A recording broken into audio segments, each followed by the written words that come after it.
With nearly 5,000 specialists dedicated to supporting dealer financial services, Ally has the expertise to help you with your retail finance, F&I, and remarketing needs. We're all better off with an Ally. Contact your local Ally account executive to get started today. Ally, do it right. Hey, it's Jake Neer, executive producer of audio at Automotive News. You've got me for this bonus episode of Daily Drive today because Jamie and Kel are traveling back from the Big Apple, where they've been covering the New York International Auto Show this past week. It turned out to be a pretty newsy event this time around. In a bit, we'll hear some of our Congress Conversation live stream from Wednesday on the floor of the show. But first, on Thursday's episode of Daily Drive, you heard Jamie's interview with Hyundai Motor CEO Jose Muñoz. Today, we've got more from that conversation. In this part, Muñoz talks about the automaker's partnership with Amazon and more. I want to touch on a couple of your important partnerships. You rattled off a number of big partnerships, but in particular, how are you feeling about the progress with Amazon? And what has that brought for Hyundai and Hyundai dealers? Are you satisfied with it? It's finally doing leasing, which I think is probably a big help. I'm very happy with the Amazon project, but obviously, like everything that we do, we want to do better. So it took a while to deploy the lease. We know that in the U.S. market, and particularly for those customers who shop online, lease was very important. And I think I'm very pleased that we brought this. So I'm confident that this is only going to get better and better. So it brought a good image to our brand. It brought a lot of good new customers. And then we had at the beginning some dealers who didn't fully understand that this is not a direct-to-consumer, but it's an additional tool for our dealers to do business. And then after that period, we've gained a lot of adoption. And for the most part, we have still high demand of hand raisers that they need to get connected to the system. So we are covering at the moment about 70% of the TIV with dealers who are connected to Amazon. And now with the lease, I think we're going to see another leap in the deployment of this tool. So again, dealers can enjoy. It's an additional source of sales. And then, if you look for the results, all-time records, quarter after quarter, several years in a row, I think some positive impact is having some of the activities, including Amazon. A little bit probably. Okay, so tell me about the projects with GM. How is that process working? And I have to imagine it's harder to run all the numbers and say, what if we did this project? What if we did that? When there's so much changing in the industry from month to month, is that stalling some of the work on the I can tell you projects? that there is a great alignment at the top management level. I think the opportunities are very clear and obvious on both ends. There is a very, very good assessment on the opportunities. And then like in normal business, so every day you need to assess the situation, right? So when there's a change in regulation, change in conditions, you need to rethink everything and then see how you can best capitalize on the opportunities you have by yourself, other partners, etc. We're very satisfied with the evolution, and then in due time we will make probably deeper announcements about the partnership. Coming up, we'll hear part of Jamie's live stream with 3 experts and industry insiders about tariffs and what they saw this week at the New York Auto Show. That's coming up next on this bonus episode of Daily Drive. For over 100 years, Ally has helped dealers like you serve your customers by providing the best-in-class products and services you need, and by remaining true to the automotive passion we share. Your dedicated Ally account executive will work hand in hand with you to help you gain efficiencies, increase your product offerings, and work to improve per-vehicle revenue. Because we care about your business as much as you do. We're all better off with an Ally. Contact your local Ally account executive to get started today. Ally, do it right. Welcome back. On Wednesday, Jamie hosted our latest Congress Conversation live stream from the floor of the Javits Center in New York during the 2025 New York International Auto Show. He spoke with Jennifer Newman, editor-in-chief of Cars.com, Laura Perrotta, president of NJ Car, and Stephanie Brinley, associate director of auto intelligence at S&P Global Mobility. They talked about vehicle affordability amid tariffs, what they saw and heard on the ground in New York this week, and more. Here's a piece of their conversation.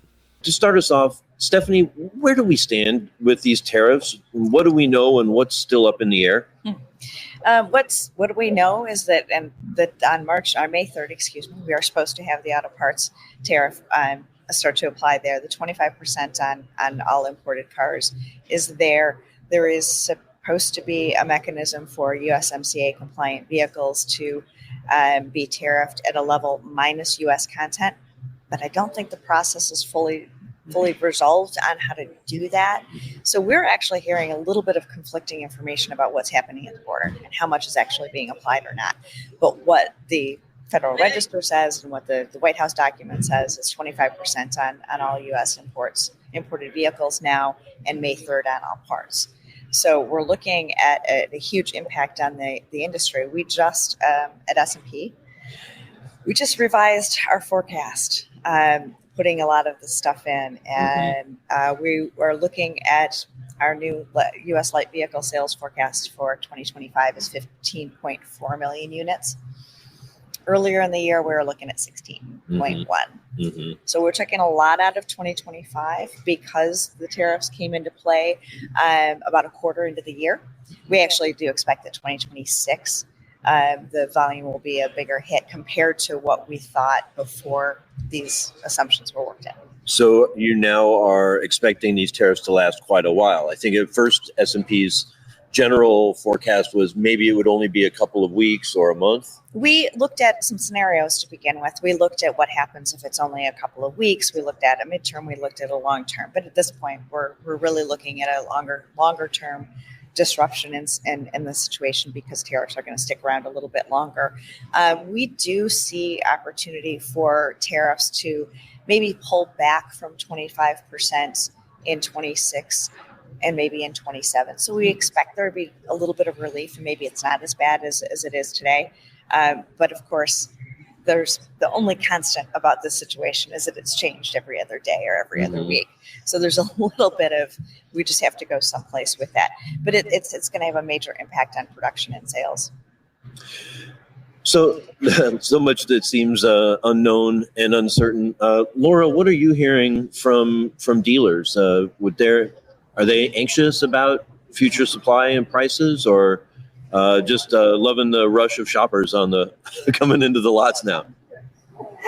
Jamie, there's a lot of anxiety, I'd say, right now, just as things are unfolding, and the uncertainty, the day-to-day changes.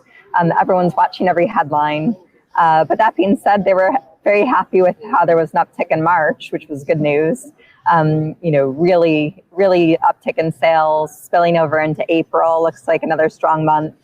Our dealers in New Jersey have roughly 30 to 90 days of inventory on the ground that's tariff-free. So if you're interested in buying a new car, now's the time to run out and shop, because beyond that, we just don't know. And, a lot of more questions than answers, I would say, unfortunately. But right now, we're staying optimistic that, we've weathered a lot of storms in the past, COVID, just the most recent challenge, the pandemic.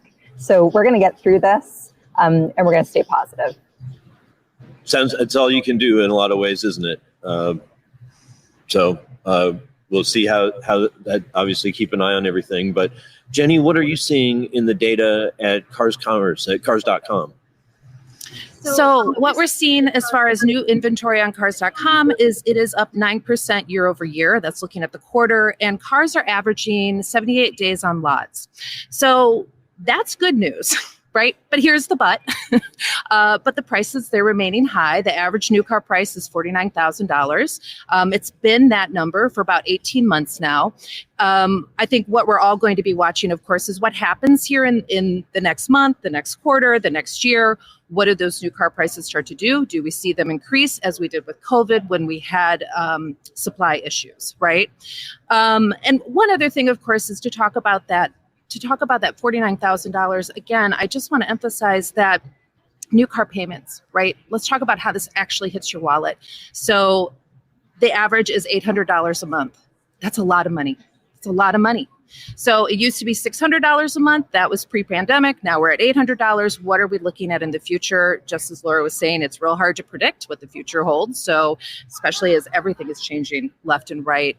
One other area I think we should talk about is affordable cars, of course. And those are cars, we define them as $30,000 and less.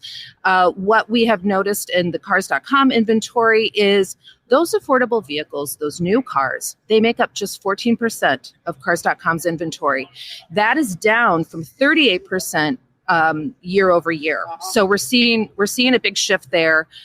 One other thing to call out is we think about tariffs of those cars, of those affordable cars. Nearly 90% of them are made outside of the U.S. So it's sorry. I'm sorry to come with like it's a lot. That's a lot, but this is what shoppers are facing right now, and I think it's really important to Laura's point that this is the time if you're thinking about buying a car, this is the time to go and buy a car. Not wait, not hem and haw. It's now.